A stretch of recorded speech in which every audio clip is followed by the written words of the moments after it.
Káráyé rédíò TV a tún wà nígboro láti mọ bí nǹkan ṣe rí pẹ̀lú ọ̀wọ́n gógó epo pẹtiró tó ń wáyé báyìí. A tún wà pẹ̀lú àwọn èèyàn bí wọ́n ti ń fojú winá àìrépo rà àti ọ̀wọ́n gógó epo.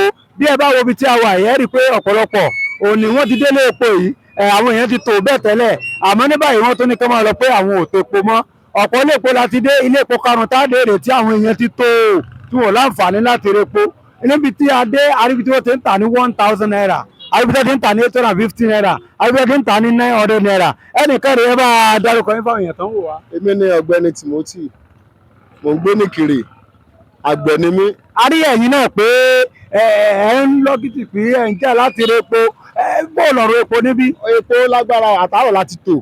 Ìgbà tó yẹ kí yá repo, wọ́n tó láwọn ò tà mọ́. Àwọn attendants yẹn wọ́n ní wàhálà pọ̀, bóyá ká tó bribe wọn lórí iye 850 naira tó ń tà. Wọ́n tún ní àwọn tó ń fún bribe náà sáà ń tepo fún lọ́yìn kan, wọ́n dìtọ̀ tepo fún wa. A ti rìn káàkiri bí iléepo márùn-ún láti dé àrépo. Kíjọba ṣàánú wa o. Ọ̀rọ̀ epo yìí ó lágbára. Bẹ́ẹ̀rù ti mẹ̀kọ́ náà máa ń títí mẹ́ lára wa o. Tábà tí ẹ̀sẹ̀ ní àpò káàbọ̀, ìwújì 300 naira. Tá a bá ra bíi lítà mẹ́ta níbi ẹgbẹ̀rún kan, èyí ò dáa. Kí ló dé? Oúnjẹ wọn, epo tún wọ́n, ìgbò ẹ̀fí á máa bá lọ. Tí gbogbo àwọn tá a yọkùn ẹ̀fẹ́ káfà ní, kò sí dá báyìí o.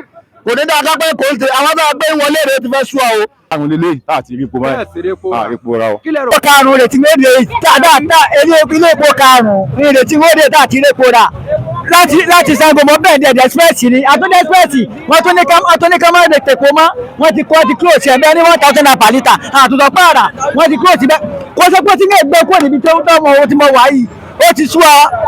Ọ̀kadà tí mo gùn láàárọ̀ yìí 500 naira ni epo yẹn mo máa ń gùn ní 200 naira tẹ́lẹ̀tẹ́lẹ̀ bọ̀ nígbà tí mo fẹ́ gun ọ̀kadà láàárọ̀ yìí mo kọ́kọ́ dọ́lọ́kadà kan dúró ní 400 naira ìgbà tó tún padà yá ó ní 500 naira mo wulẹ̀ wá padà gò pé kí lè má bàa pẹ́ dé ṣọ́ọ̀bù o epo tí wọ́n jù kán bá wa lẹ́sẹ̀ epo ó jẹ́ kí gbogbo jẹ ó wọ́n débi pé àrùn oúnjẹ tó yẹ ká máa jẹ ní 200 naira 500 là ń jẹ́ o ẹjọ́ o gbogbo ẹ̀yọ́ ọmọ Nàìjíríà abẹ̀yí ẹ bá wa lẹ́sẹ̀ oúnjẹ o. Kẹta rè ọ̀nà kẹta àárí ibi náà kù díẹ̀ kó kàn wá ná paná náírà.